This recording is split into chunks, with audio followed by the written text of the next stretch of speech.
Good evening and welcome to Driver's Ed. Hopefully tonight we will not have the problems that we had last night. So whether it was my internet connection or me maybe hitting a button here that I'm not familiar with, I do not know what happened. And it probably won't be till this weekend till I start digging around trying to find out what the real story is. So I apologize for the disruption that we had. We are falling behind. I don't know if it's because I'm talking too much or maybe I'm not talking longer enough.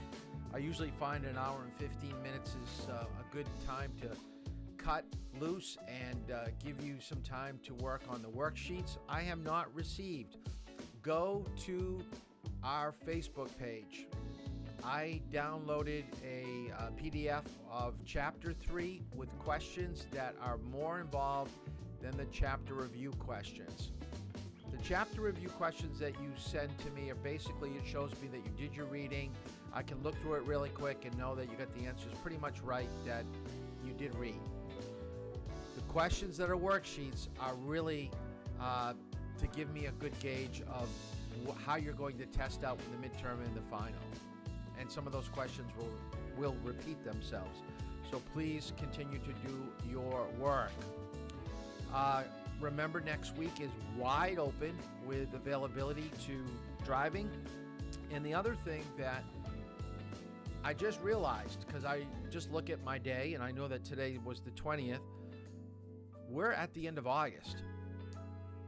You're going back to school very, very soon, and driving availability is going to be cut down dramatically. So we've got to pound it hard next week. We've got to schedule in and have a lot of people sign up to get some driving done. Or else we're going to be looking at, I know some of you have late birthdays, so that's understandable, but I really don't want to push the class into October. So September we should be finishing up things, but I don't want to be going into October. Because of the disjointed class last night, I think I skipped over a few things that I want to kind of go back and cover. So get out your notebooks, something to write with. Get out your state manual and turn to page 21. We went through the different colors, so it is a must that you know all 7 colors and what they mean. What I may have skipped over quickly was the different yellow signs. So in your notes, I want you to write down there are 2 types of yellow signs. One yellow sign is kind of a greenish tint to it. We call that a neon yellow. Deals with pedestrians, school crossing, school zone. Only those 3 things. The rest of the yellow, which we call canary yellow, are all regular warning lights, warning signs. So I did want to make sure that you knew the difference between the 2. If you go to page 21, I just want to go through the standard shapes and let you know that there are more than what we have listed in the manual. But I believe that they give you, it looks like 8. So let's go item by item, and I wish that I would have put it up on the board, but I didn't have enough time to do that. So let me put this in front of me so I can maybe look at it. You won't be able to see it, so I can look. There we go. Maybe I'll do that. All right. An octagon, 8-sided. So on the state driving test, when they said that they're going to give you 10 signs, they may not give you the shape of a stop sign. They may just say the word. Okay, it will be a question. An octagonal sign indicates what? And they'll give you multiple choice. Remember, it's a multiple choice test. So take your time, eliminate 2 or 3 like we did with the test last night and answer it that way. And by the way, I have my first victim with running a stop sign. So I'm telling you, okay, change blindness, inattention blindness, it's real, it's happening. So make sure that you stop. Down pointed triangle is a yield sign. And I kind of glossed over the term yield. I like the word wait better than yield because most people really don't know what the word yield means. And yield is waiting for traffic that is on the main road. If you have a yield sign, you're joining something, you're coming into something. You are not the main flow of traffic. You're off to the side. So anything that's on the main road has the right of way, and you must yield, or what we say, wait. Okay, so another term for yield is wait. The pennant shaped sign. And a pennant is like that. Triangle, long sideways triangle. This is what I want you to write down. It is the beginning of a no passing zone area. Let me just diagram it. So let me put it on the whiteboard here so you know what I'm talking about. So I'll make a quick picture of it.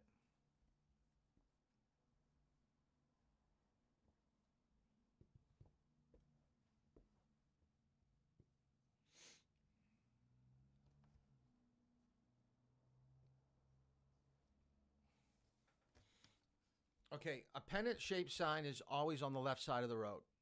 Whoop, here we go. The left side of the road. It's never on the right. And it's also at the beginning of the double yellow. And if you're passing, this is you're passing a vehicle that you have, it's a broken line, probably a broken yellow line because it's two-way traffic. You need to get back in before the pennant-shaped sign or the double yellow line. It doesn't mean where you started the pass, it means where you must complete it.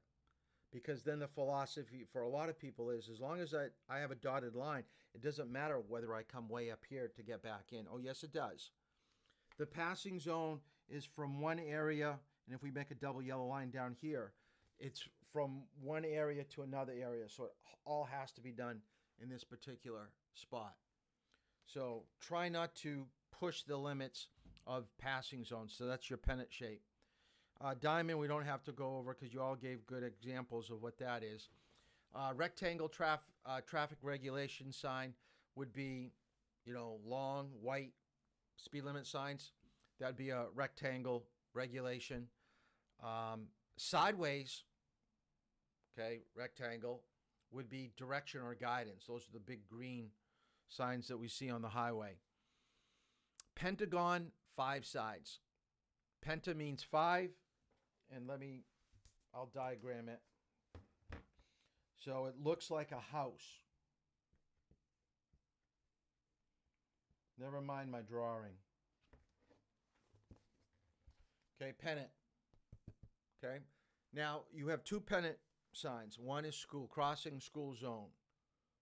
You always see the school zone sign before you see the school crossing sign. All right, so you're going to have the zone, which is telling you to drop your speed 45 minutes before school, 45 minutes after school, and then you're going to come to the crossing during that time of day. Then you're going to really be looking out for kids and dropping your speed. Advanced warning of a railroad is a circle. It will be yellow, okay, because yellow means warning. And then when you get to the tracks, the railroad tracks, then you're going to have the crossbuck, okay, the crossbuck. So those are our basic, a square sign would be do not enter or wrong way. Those are our basic shapes that we have in the manual that I wanted to make sure that you understood and knew for the midterm. So since we're talking about railroad crossings, let's get right into where we left off with school buses. Let's talk about railroad crossings. It is a major way to get material around the country. We also use the railroads for transportation in the major cities. We have railways or mass transit. But the thing is you have to remember is that when you're on a subway or any train that matter of fact, has a difficult time stopping. Once it has a full head of steam going, it takes, write this down, up to a mile to stop. So a train is going to, on average, go between 30 and 50, 55. If it's a like an Amtrak train, it's going to go higher than that. But if it's got cargo, bringing goods to salt, gravel, lumber, things like that, it's probably going to be cruising between 30 and 50. So at your railroad crossings, look for your yellow warning sign and then look for your crossbuck sign. Now, if you're in town and there's a gate down, you have to stop 15 feet from the track. No more than 50.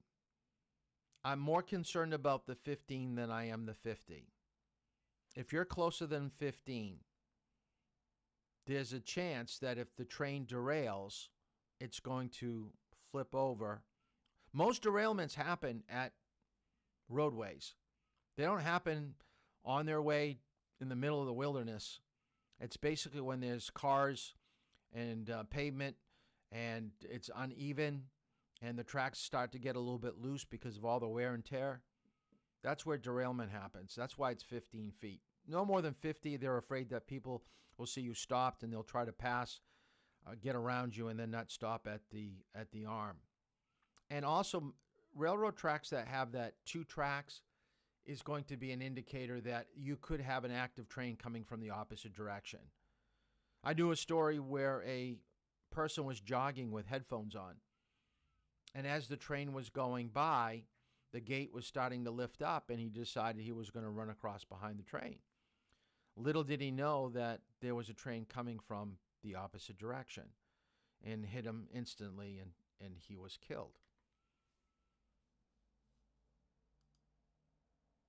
So let's take a look at,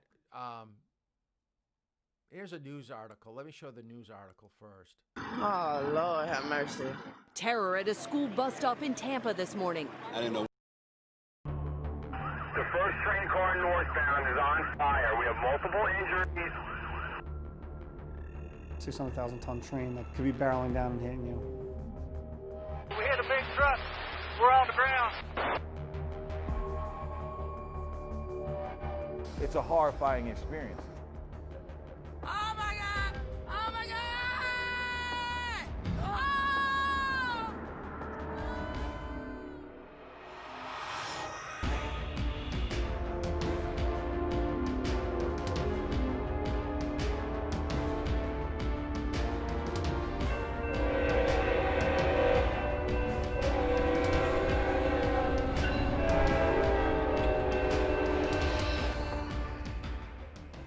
Hundreds of people are killed at crossings every year, and these are completely preventable.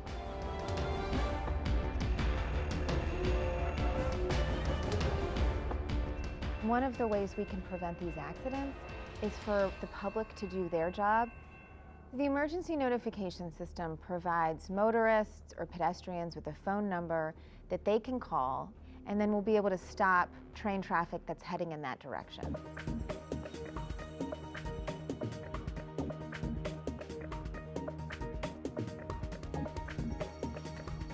The first phone call you want to make if there's anything happening at a crossing. You want to stop any oncoming train. Every grade crossing is protected with an emergency notification sign. What that provides is an emergency notification phone number that the passenger or the motorist can immediately notify the railroad of any emergency at that crossing. The locator crossing number, which is 6 digits and a letter, can effectively tell the train dispatcher exactly where they are. When you call that number, you're talking to the train dispatcher that's specifically associated with that railroad. You'll get a response right away. The train dispatcher picks up, and he's going to ask, what location are you at? You give him that DOT number. You stay clear of the tracks. Let the dispatcher handle everything from that point on. Once you get that call in, for me to contact the locomotive engineer on the train, it could be 5-10 seconds. I'm going to get him on the radio immediately and say, bring your train to a safe stop. We have an emergency situation ahead. Calling 911 is not going to stop the train from coming. The first responder is your train dispatcher in this case. That 800 number is going to get you right to the first responder.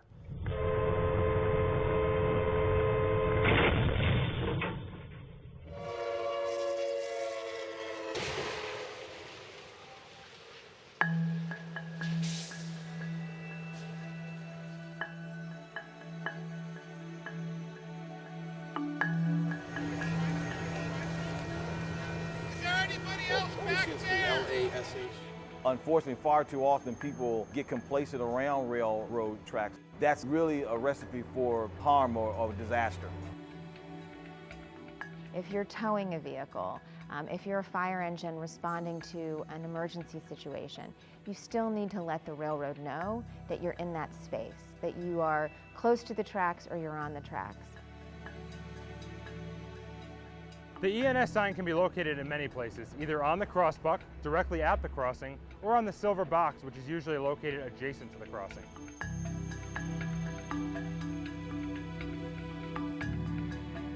So you should call it if you suspect that the gates are malfunctioning, if you see a vehicle that's stuck on the tracks, if you see any suspicious activity, if you see something that looks out of place, or an object that's obstructing the tracks.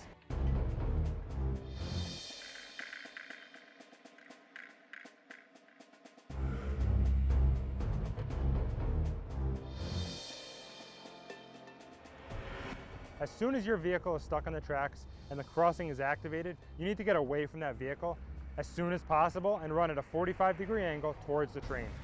Far too many times we see people trying to save their vehicles, and the unfortunate reality is when they're trying to save their vehicles, in many cases they lose their life. These incidents also have a profound impact on locomotive engineers, because that individual may have long-term effects from this incident that affect them professionally and personally. Stop, it's not going to stop.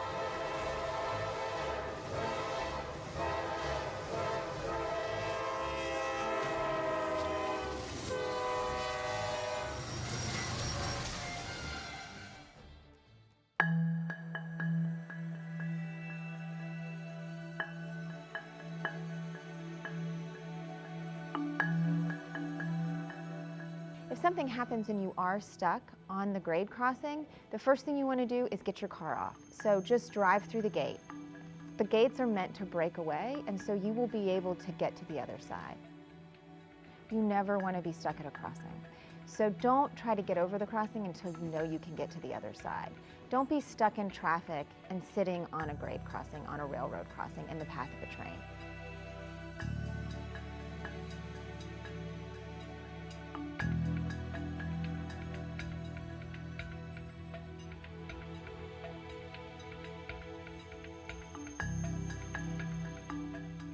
We got one possibly trapped in the train, possibly alive. I got a DOA in the train as well. It's a horrifying experience. We've had careers that have been ended as a result of these incidents. Every one of these accidents breaks our heart, and we need to do everything we possibly can to keep people off those crossings and away from trains. A lot of folks look at active grade crossings where you have gates and arms as an inconvenience and an annoyance. Those arms are not there to prevent you from being where you want to be, but to help you get there safely.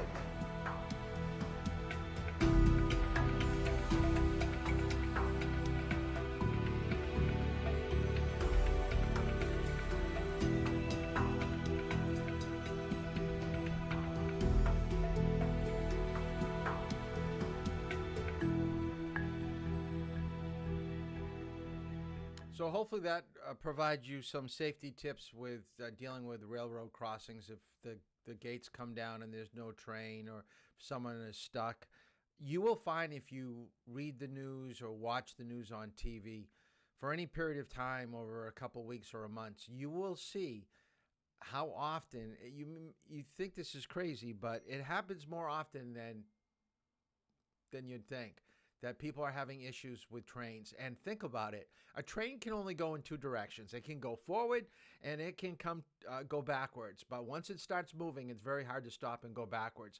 So if there's a problem with a train with an automobile, it is the driver of the automobile that is probably at fault.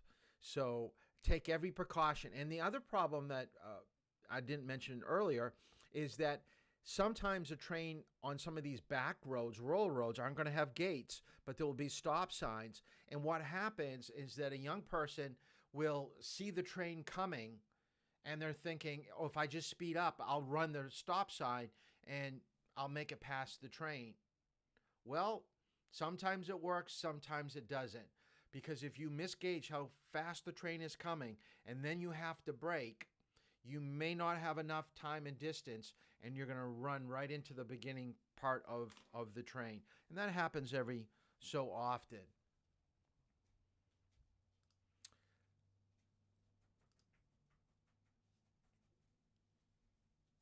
Here's an example in Massachusetts where an elderly woman was confused with the gate and she tried to get around it and her car got trapped underneath and she didn't make it.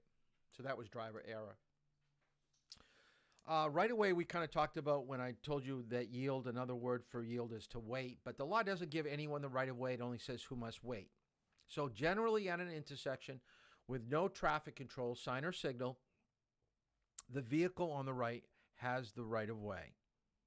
Okay? Now, there are situations that we're going to have to learn. Now, I don't think it was in this particular section. I'm looking at the manual. I should have highlighted it. So let me just bear with me here for a minute. I'm going to go ahead in the manual here and see if I can find right of way. It was in your responsible driving. I know that. So I don't think they give this situation. So well, let's write them down. I've got them all on the board. Okay, so the first one. A vehicle in the intersection has the right of way over a vehicle preparing to enter. Makes sense. First one there, first one to go. A vehicle going straight has the right of way over someone turning left. Make a star next to that.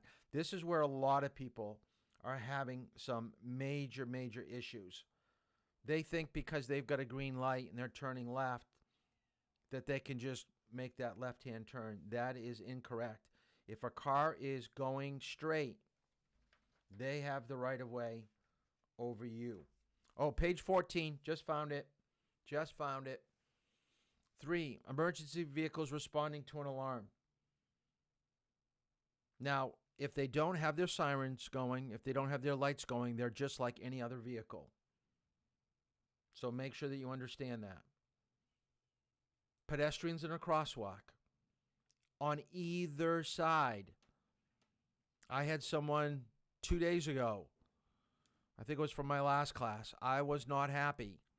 They had started out into the road to cross from the left-hand side, and we buzzed about 5-6 feet from where they were crossing towards us. Do not do that. Okay, you've got to pick up your pedestrians. A vehicle on the main road has the right of way over someone in a driveway or a side road. Blind people. How do you know they're blind? They've got the white cane with the red tip. They have a guide dog that is being led by a harness, not a leash, a harness. There's a difference. Sometimes they'll have a vest.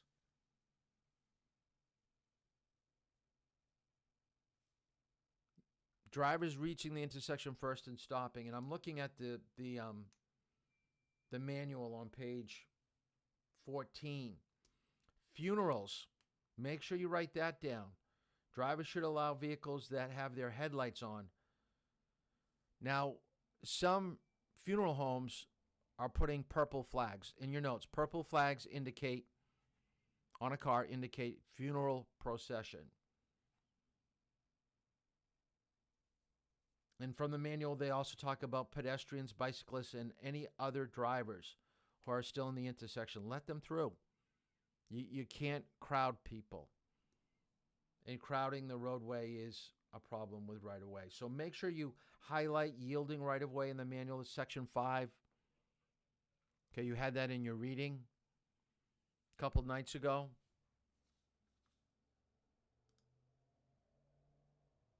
I don't have the video for this. Can you imagine making a phone call to your mom or dad? Mom, I got a little bit of a problem. I ran over Billy. Okay? You don't want to call your parents and say that you ran over your brother. If you fool around in your vehicle, and I'm talking about people that, in this case, they were playing like a game of chicken. He was running out in front of the car and she was stopping or swerving or whatever. Well, whatever happened, she didn't hit the brakes and she basically killed her brother. But I'm also talking about having friends sit on the hood, roof, trunk of the vehicle while it's moving. But we're only in a parking lot. We're only going slow. It's not that big of a deal. Yeah, it is until someone falls off and hits their head on the pavement. And that's what happens. Everybody's laughing and giggling and having a good time until somebody messes up. And then there's serious injury or death. I can't tell you how many times where I've heard stories of people doing stupid things, hanging out a window. Or even pets, too. Be very, very careful what you do with pets. Look at this. What's wrong with this? This is actually UNH. This was taken last year, about this time. It was during football season. How many people are in that bed of that pickup? They better be over the age of 18, because if any of them is under 18, that's illegal. Remember, you have to be in a seatbelt. The other picture off to the right, why are they on the wrong side of the road? At any moment, if they turn the wheel real quick, hit the brakes real hard, some of those people may fall off the back of the pickup. And how much do you want to bet? Maybe alcohol, maybe drugs, might be part of what's going on right here. We don't know. But we do know that lack of reason and judgment is what happens when you are under the influence of drugs and alcohol. Be smart. Be smart. So when carrying passengers or freight, don't let people dictate what you do as a driver. If they're sitting on the hood of the vehicle, tell them to get off. You're not going to move the vehicle. You control the situation. As we saw in the pickup, get everybody out. If they are going to be in the back, and it's not illegal if you're older than 18, but have them sitting down.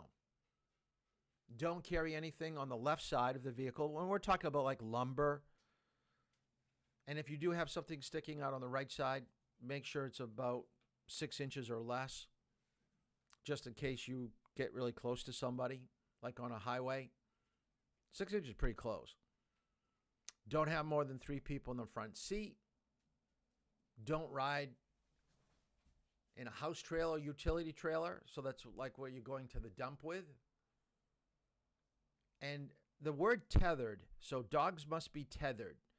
Tethered means to be tied. Tethered means to be tied on either side. So right now there's a bend to my elbow on either side. So if this was rope and it was kind of loose, a dog could stretch or move from either section. The problem with only being tied is that the dog could jump off to the side of the truck chasing something, and then you're dragging the dog.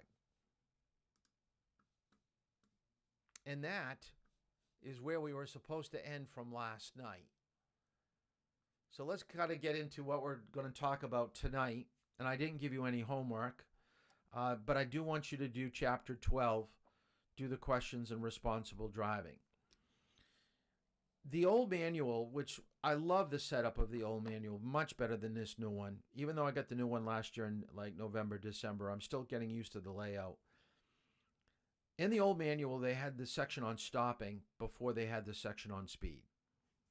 I truly believe this is the way we've got to look at operating a vehicle. It's not so much, we know cars can go fast, and we like how they go fast. The problem is that almost nobody knows the true stopping distance of vehicles. We always think we can stop quicker than we actually do. And we're going to talk about right now, why is it and what do we need to know about stopping? And I did this section on vision and communication before we got to this because it begins with vision. If you do not see a need to stop, you don't take your foot off the gas pedal to go to the brake pedal. So write down your notes. Stopping begins with vision. The better your vision, the better you're trained to look down the road, the better driver you're going to be. It is much better to be an early braker than to be a late braker. Don't be that person that feels that you've got enough time, it's all going to work out, it's going to be fine. Let me just go and do this example because there's like, I think like 10 of you tonight, 12 of you now. All right. So here's our first question for the night where I want answers. I'm giving you 3 speeds, 20, 40, and 60. So write that down. 3 speeds, 20, 40, and 60. And right next to that, I want you to think, how long would it take you from the time that you see something to the time that you stepped on the brakes and stopped your vehicle? How far is your car moving? How many feet is that going to be? All right, so 20, 40, and 60. All right, and that's miles per hour. What I want you to do in the comment section, you've got to give me 3 numbers. So let me get out of this. So 3 speeds. 20, 40, 60. Write down in the comments on Google so I can see them. At 20 miles per hour, from the time that you see something to the time that you stop, you're going how many feet? So give me 3 numbers. All right? For 20, 40, 60.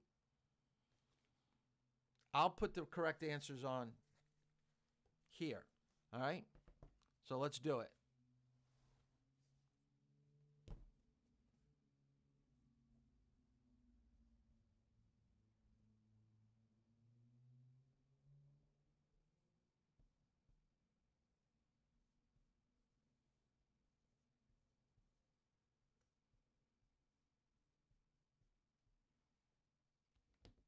I always think that when it's dead silence, because it's really quiet right here, I feel like I got to put music on.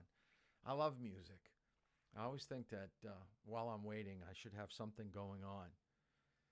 So hopefully, I'll see some numbers in a moment. So write them down in the comments.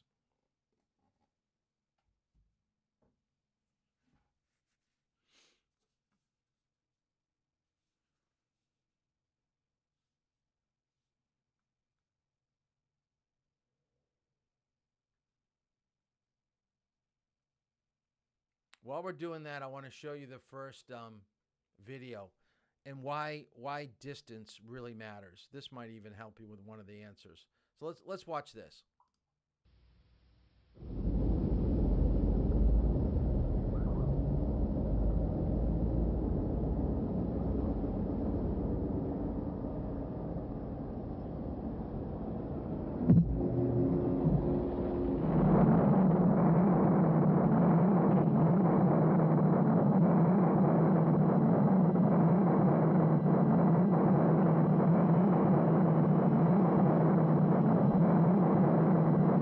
At just 5 miles per hour over the 30 miles per hour speed limit, how much further will it take to stop?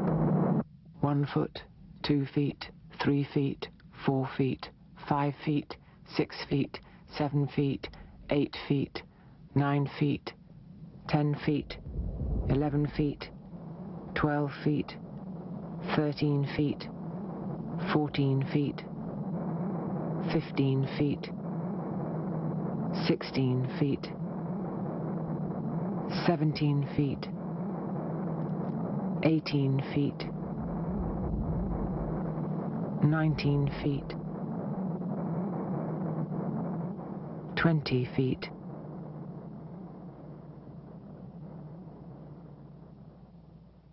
21 feet.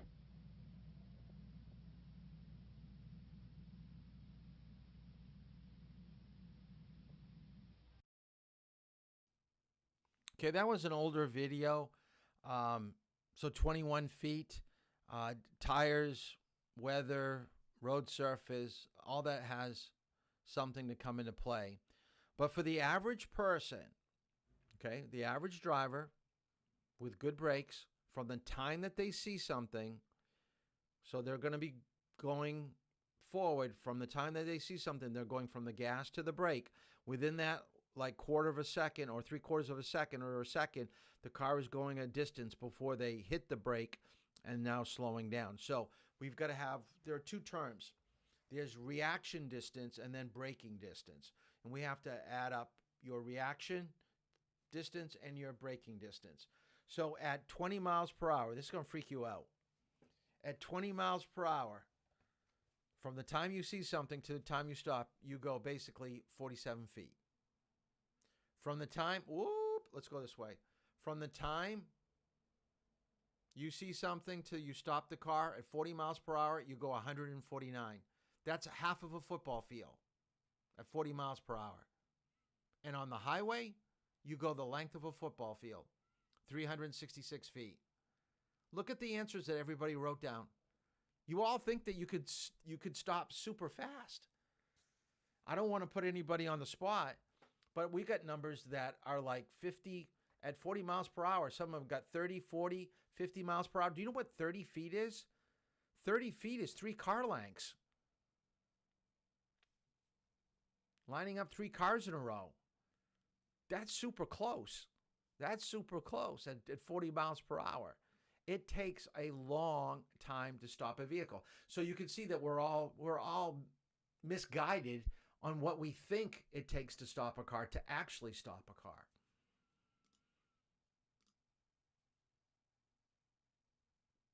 Let me show you another video. What you're about to see will change your mind about speeding. 2 identical cars, one travelling at 60, the other at 65. A sudden change in the road ahead, and both drivers first react, and then, a moment later, they brake. And things start to get interesting. Down here, the difference is extraordinary. In the last 5 metres of braking, you wipe off half your speed. So this car is still doing 32 k's when it hits. This one also hits, but only at 5 k's. So no matter how good a driver you are, 5 k's difference up there makes 27 k's difference down here. Now, even though this was an Australian video and they use kilometers, I want you to write down it's good practice to drop your speed by 3 to 5 miles per hour when you're approaching like a traffic light or a stop sign. Why go the speed limit when you're approaching a green light? Why not go a little bit slower? Because what this video is trying to tell you, that you're gaining distance. Your stopping ability is going to be greater by dropping your miles per hour by 3 to 5 miles per hour. That's what you want. You want more time to deal with what is happening. So even when road and vehicle conditions are ideal and the driver is perfectly alert, it takes a great distance to stop a motor vehicle. Now, this is what I want you to write down in your notes. You must have good judgment and knowledge of stopping distance. Hopefully tonight we're going to bolster your knowledge. Once you start driving and practicing this, that's when the judgment's going to come. This is why the state requires driver's ed, why the state requires 40 hours. You need what we call like time in the laboratory to test out these principles, to see what works and what doesn't work. To give people a driver's license with minimal driving experience is foolish. They're going to make mistakes. You want to make your mistakes in a controlled environment. You may think this is strange, and I don't know if your parents listen, but if I was to have your parents in the room right now, I would say this. I truly believe this, and I want this to happen. I want you to make all your bad mistakes with me and not with your parents. I have a break. I can anticipate probably what's going to happen before it happens better than your parents can. This is why we have the 10 hours of driving, is to work through the mistakes. When someone's got your back, when someone's got you in a situation that I'm going to be able to help you get out of it. Because some of these things that we're talking about, once you get your license, it's kind of make or break type of situation. That if you're not on your game and if you haven't learned how to do it correctly, when you get your license, you're going to learn a hard lesson by having crashes. People often ask me about the driver's test. I think it's simple. I think it's kind of crazy that it's only 15, 20 minutes long and they only give you like a 40-question test. That's not a real indicator of what your knowledge and how skillful you are as a driver. The real test is coming back a year from now and taking a look at what your driving record is.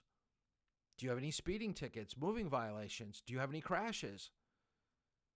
Good drivers don't usually get in crashes. Bad drivers do. So it's not a matter of whether you're going to get a license. It's really when. Because they'll just keep retesting you until, they think you're at least halfway decent or they get sick of you. And then you get a license. But then you go out 2 weeks later, 3 weeks later, and you have no clue about stopping distance. And you blow right through a stop line, through a traffic light, because you haven't learned some of the things that we're talking about right now. That's where the rubber meets the road. So to stop your vehicle, 3 things have to happen. So I want you to write this down. First thing, we already talked about it. Got to see it. Got to know there's a need to stop. Pedestrian, got to slow down. Traffic light change, got to slow down. Here's a bike coming, got to slow down. Then your brain must tell your foot to step on the brakes. Now, you may kind of laugh at that. Of course your brain's going to tell your foot. Not if you're distracted. Not if you're fatigued. Not if you're under the influence of alcohol or drugs. There is going to be a disconnect. That change blindness. The brain is just stalled. It's not giving the communication to the foot. The foot's saying, what do you want me to do? What do you want me to do? What do you want me to do? And the brain's not saying anything. It's just stalled. Your brain has to be active. You have to be your best when you drive. And lastly, your foot must move to the brake pedal. And here's the key. I don't care that you go to the brake pedal. I care that you go to the brake pedal and operate it correctly. You get no extra credit by telling a person that you ran. If you ran in behind somebody at a stop sign, do you think they're going to feel really good? And you explain to them, well, I was on my brake. Well, yeah, you were on your brake, but you didn't stop in enough time. You hit them. Big deal you're on your brake. You've got to operate your brakes correctly. So do it early and give yourself enough time.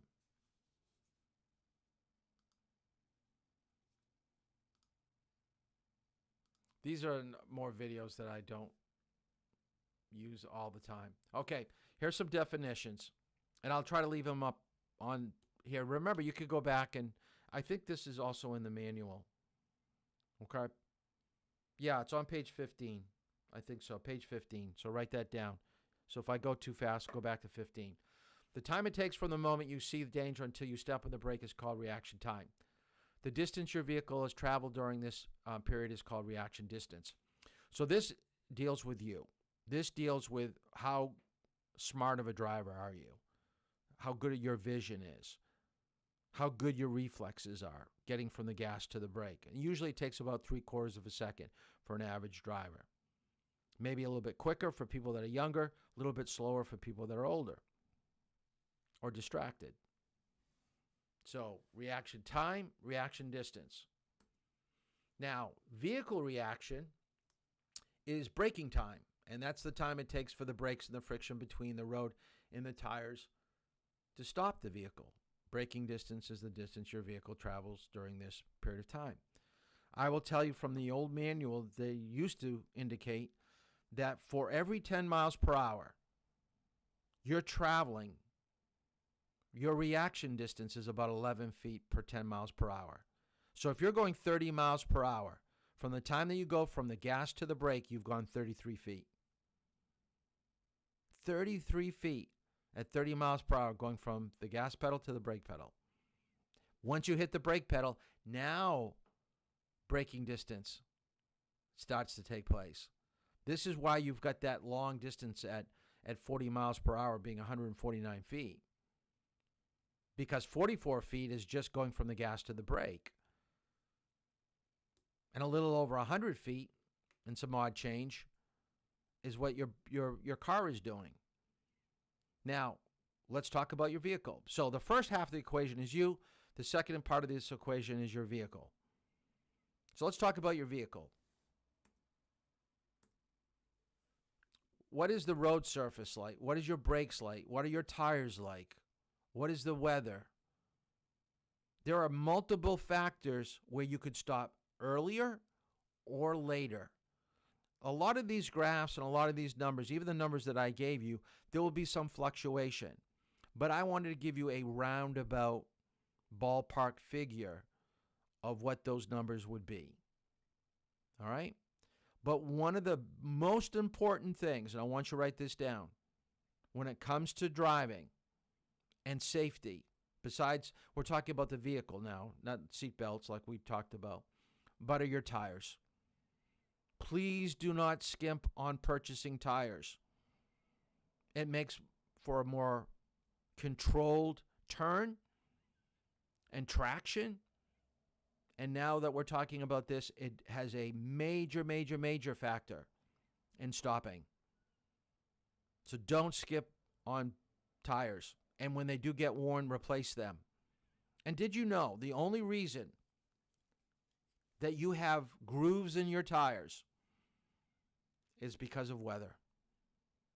The best tire to have on dry pavement, a beautiful day like today, if you took a car out on the road, the best tire to have on a car today to stop would have been a tire that was like a racing tire, that had no tread at all. It was smooth as a baby's bottom.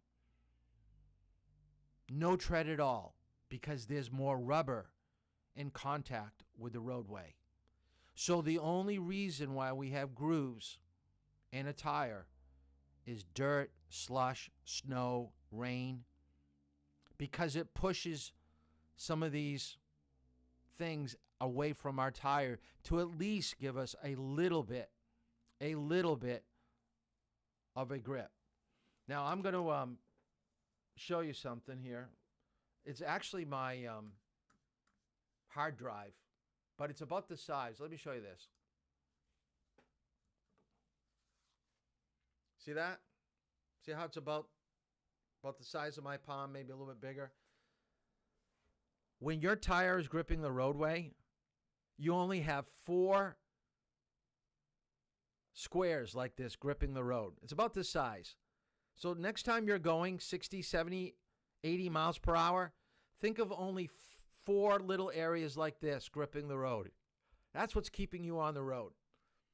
The minute you start introducing rain, snow, dirt, a little bit of this square disappears. There's less contact with the road. Can you imagine that? I'm going to put my hand over it, that if you lose like half of it, what kind of traction are you going to have when you come to the next turn? Not very good. You're going to have some real issues. So the slower you go at bad weather, the more contact you're going to have with the roadway. So let's take a look at tires and why tires make such a big deal. We tested the effect worn tires have on stopping distance. 60 miles per hour on a wet road. 3 sets of tires, each with different tread depths. And 1 professional driver. When the driver accelerated to 60 miles per hour, watch what happened when he tried to stop. While your actual distances may vary, it took him nearly 10 additional car lengths to stop on worn tires. So, when will you stop? Ask about our complimentary tire inspections.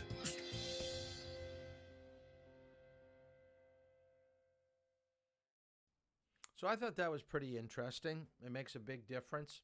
I had another video, and I couldn't find it to download for tonight, where a guy did a non-scientific experiment where he put on 3 different types of tires, grades of tires, and showed you what stopping distance would be.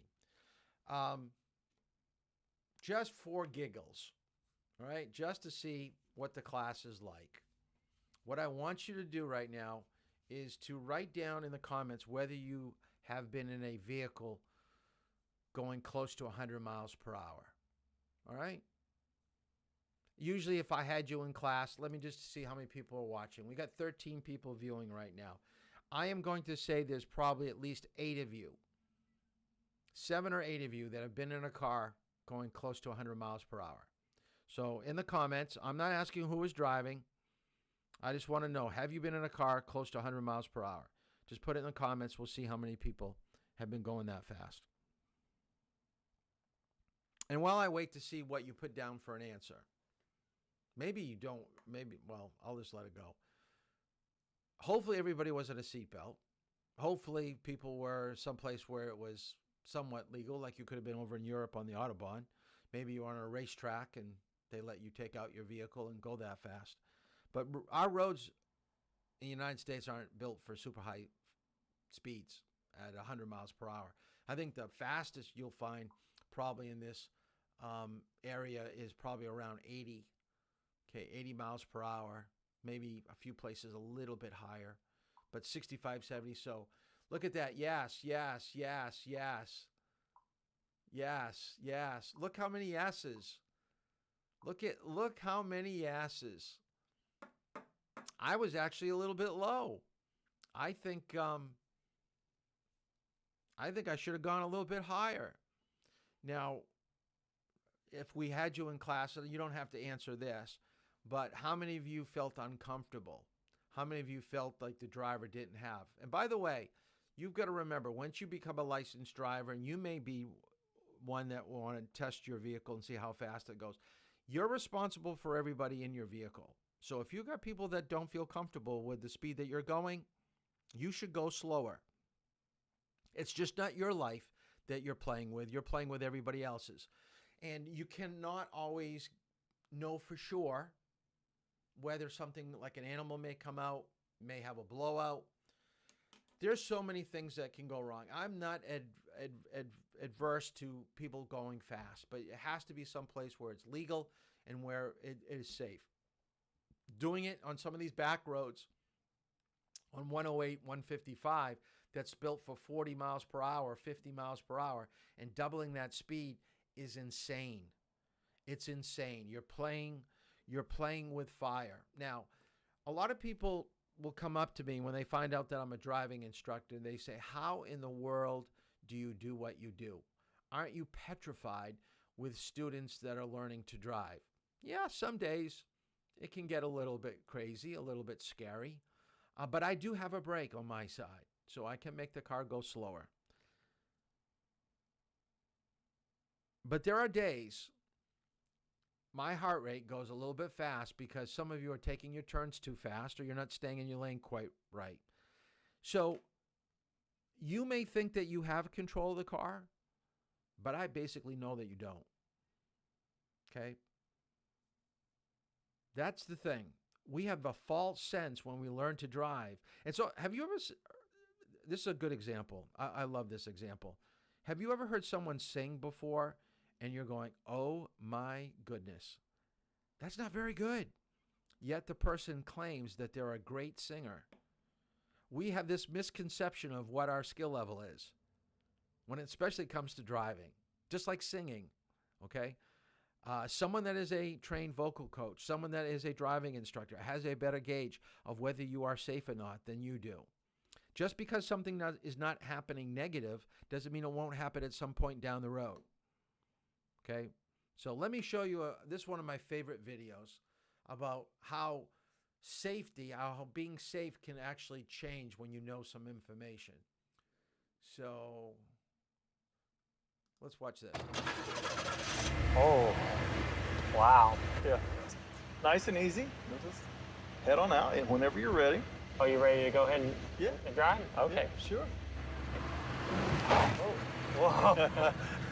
That's all right. Oh, a little more than I'm used to. Yeah. Oh, it's got some power, so just get a feel for it. Okay. Okay, all right. Ease off just a little bit. Ease off. So I was thinking a little more age on me, some wrinkles, A little dorky, maybe some facial hair. It was somebody that I can pull off a fun prank with. Let's go have some fun. My good friends at Pepsi Max have hooked us up with this cool cam. So these are the glasses cam to show you everything that I see. How you doing? Hello. I'm Mike. Steve, nice to meet you, Mike. I saw you sort of gravitated towards the Camaro. You thinking about getting one? Oh, no. This way too much car for me. Well, it's a lot of power, but they've designed it to be very safe. I don't know if I can handle it. I've never driven anything like this before. Well, I tell you what, I think a way to really make you feel comfortable would be to put you behind the wheel. You're good. What are you driving now? Oh, just a minivan. Oh, yeah. What am I You're not signing obligated. here? You're not, sure? it's just a checkout sheet for a test drive. You're not obligated to anything. It's just so we know who's out. Let's go give it a drive. I'm getting a little nervous. No, I'll be right there beside you. There are your keys, sir. Thank you, Steve. You'll have to unlock it, Mike. Oh, Yeah. thank you. There we go. Oh, yeah. What a car. Mm-hmm. Well, we better buckle up. Yeah, good call. Yeah. Power door locks. Standard, of course.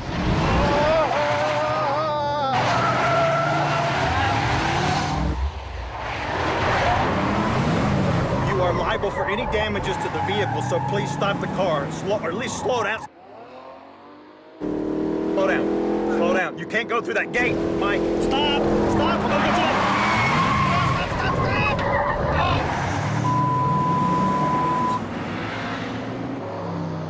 Watch it! Watch out! You're gonna wreck this car, and you're liable for it if you wreck it. Mike, stop the car! Stop the car right now! Get up here! Oh, my God.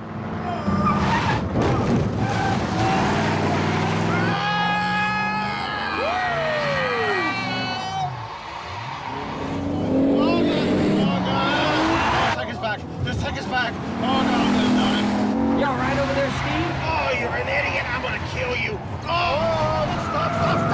Oh, God almighty.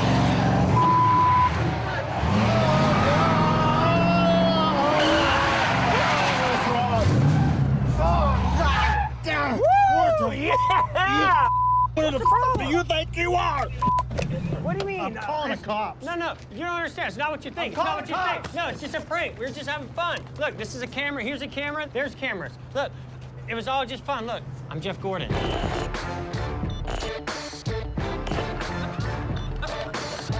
Sorry, man. Sorry. Can we do it again? Yeah. Let's do Isn't it kind of funny at the very end how his demeanor changed? Want to do it again? Once he knew that it was a race car driver and he wasn't really out of control, he was in control and just having fun. It's funny how our perception changes, okay? And I think a lot of the time, too, is once you get your license, people perceive a license being a skillful driver. I hope so. I hope that's what the outcome's going to be. But just because you're a licensed driver doesn't mean that you're safe, doesn't mean that you're under control. So this was one of my favorite videos. And they actually did another one. I don't know if we have some time, I'll try to dig it up and see if I can find it. But they also have, because they thought it was fake. But no, it was real. It was a real salesman. He really felt that way. And at times, to be honest with you, going with some of you around some of the corners and straightaways, you know, my heart's fluttering a little bit like that too. So I thought that would be a little bit of fun to see that. All right, let's get into speed.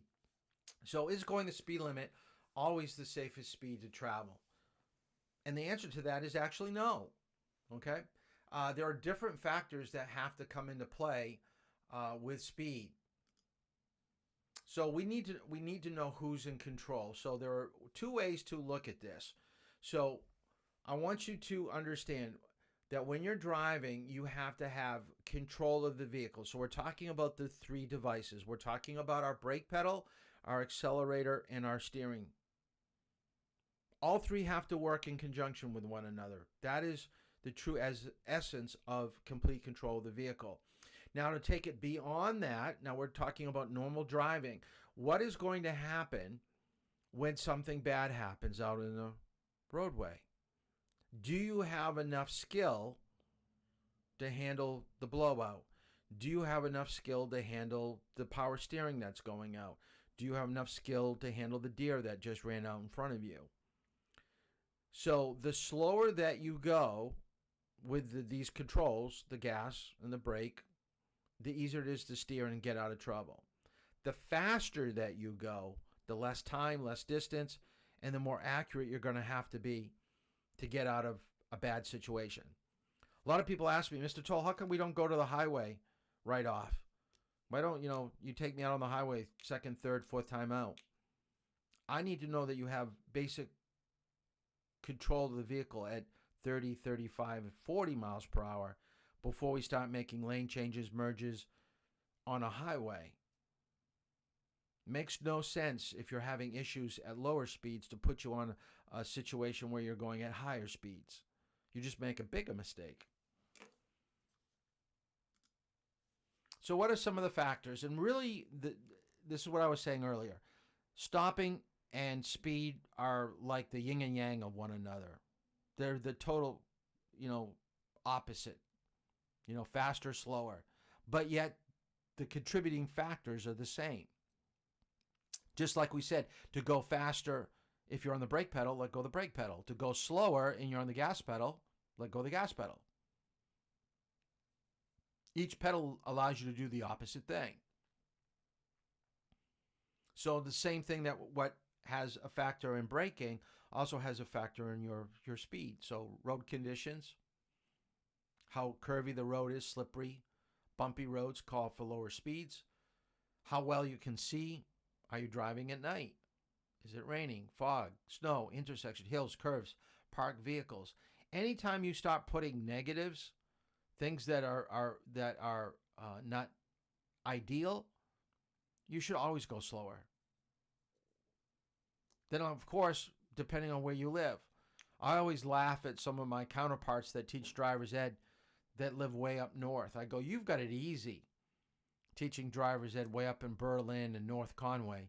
You probably only have 2-3 traffic lights in your whole town. Must be really nice to drive up there where there aren't many cars and many situations. And they kind of laugh about it. They said, really, it's kind of boring. But the thing is that these drivers that they're training, once they get into heavy traffic, they're not ready for it. You do want to challenge yourself as a driver, but you want to do it in control situations and having good control of your speed. Now, how fast traffic is moving in following distance is big. Crashes usually don't happen when crashes happen when drivers are going faster or slower than other cars. The safest speed is the average speed which other traffic's moving. So this is why I say that I'm not going to be a stickler, as long as it's a nice day and we've got good following distance. If the speed limit's 35 and you're going 37, 38, I'm probably not going to say much. But if we're going 40 in a 35, I'm going to say coast. I want that speed down a little bit. Don't push it. Don't get so comfortable always going above the speed limit, because you'll never feel comfortable at the speed limit. Of course, the state has to put a asterisk next to about posted speed limits. You always have to go the posted speed limit. Here are some other factors: brakes, suspension, tires, and we kind of talked about some of these already. Now remember that these speed limits have been set up by traffic engineers, safety officials, after they've looked at crashes, traffic flow, average speed of other vehicles. So remember that they're maximum under ideal condition with a little bit of leeway. Okay, so don't disregard the speed limit. Be advised of it, have good following distance, and you're going to be fine. Okay, so if you are going too fast, how do they know that you're going too fast? How does the state know how fast you're actually going? So here's Australia. They do some really good safety videos. So I found this on the internet. I thought this was pretty cool, especially on a police officer on a motorcycle. If you reckon you can get away with speeding, look at this. Police radars are more sophisticated than ever. He's about 1 kilometre away, this fella. Watch this. Got him. He had no idea. Here you go. Just slow down, it's not worth it. Over 200 cars with these radars are out day and night. And back in town, the new ProLight lasers can pinpoint a speeding driver in busy traffic and catch him. It's just not worth speeding, because we'll catch you before someone gets hurt.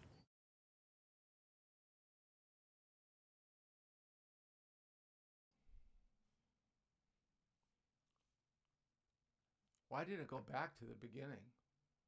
Oh, here we go.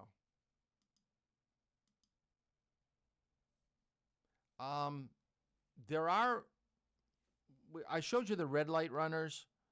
There's also cameras on the side of the road in some states that will take your picture. It's called photo enforcement. So I want you to write that down. Photo enforcement is where they take your picture because you're driving too fast and they send you your ticket in the mail. Isn't that funny? You never get pulled over by a police officer, but you go to your mailbox and you open it up and you see that you've got a $130 fine for going 9 miles above the speed limit. A lot of times they'll do it like in a construction area. So let me show you this.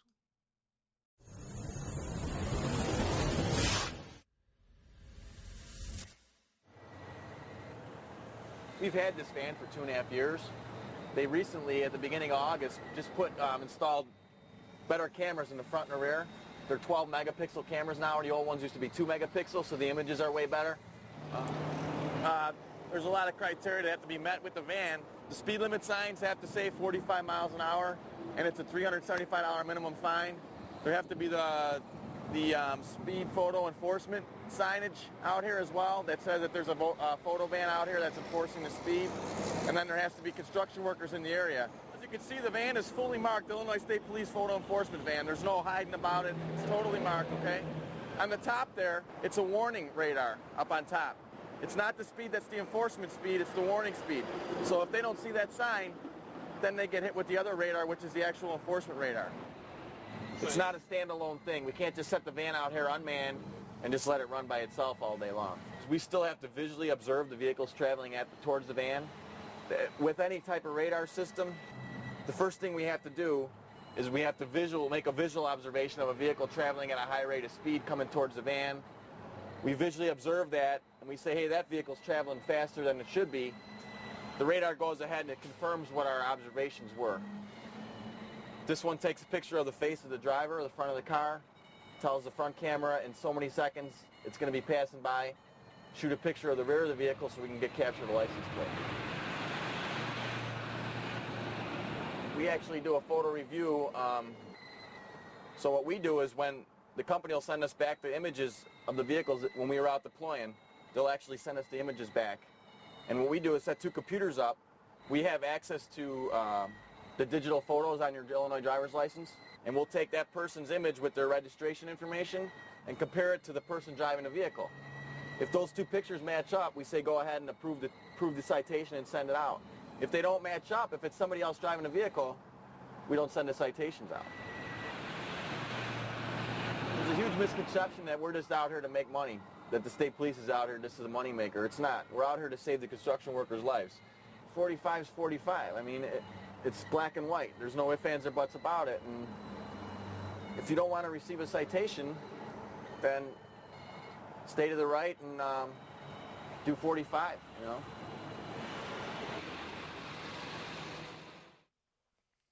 He's correct when he says that, you know, they want you to go 45. They're not making you go 45. Remember, the police, it's not a trap.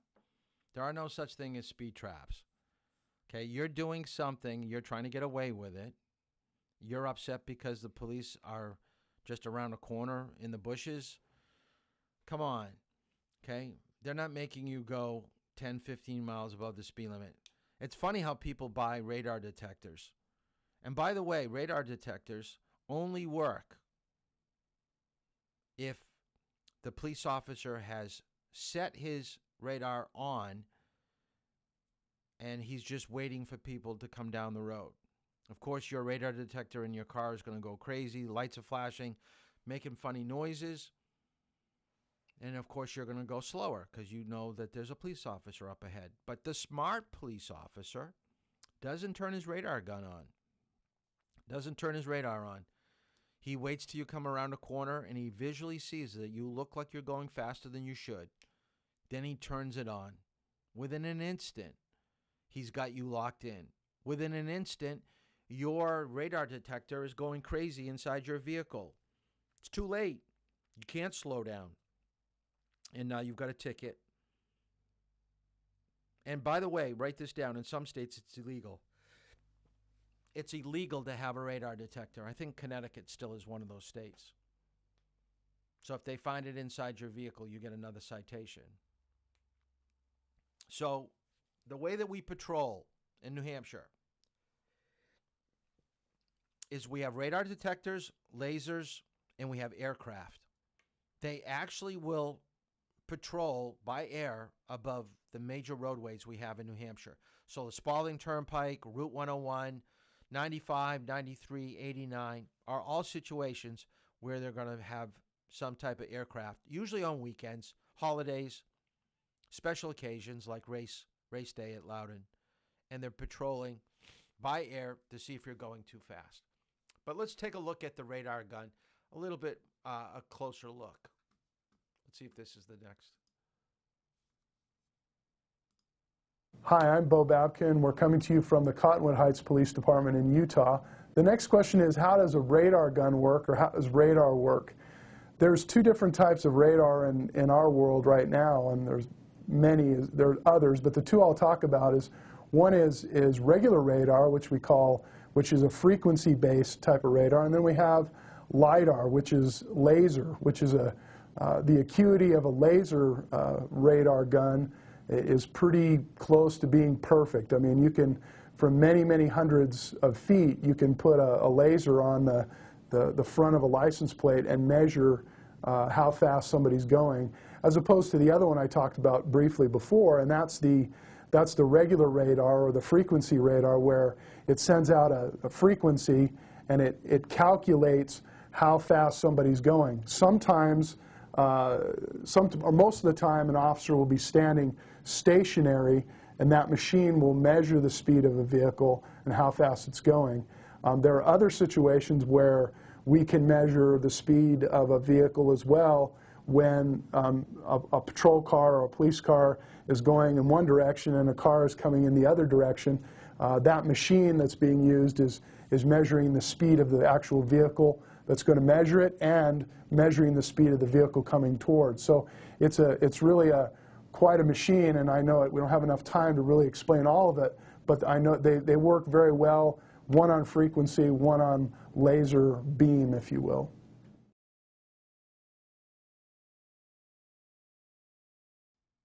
Okay, so that's how radar basically works. And we could get a little bit more involved on what to do, but we're going to basically stop tonight right here. We are going to finish up speed, and we have a video on Monday on dangers of speed. And if you have the sheet that indicates what we have for class, the midterm will not be on Monday. It's going to be on Tuesday or Wednesday. Okay, believe it or not, next week we're halfway through. Okay, we're halfway through. So we've covered quite a bit. I know it was kind of slow getting going with an introduction and getting to know the vehicle, but now we're getting more into the actual, I guess, bones, the meat and stuff of driver's ed.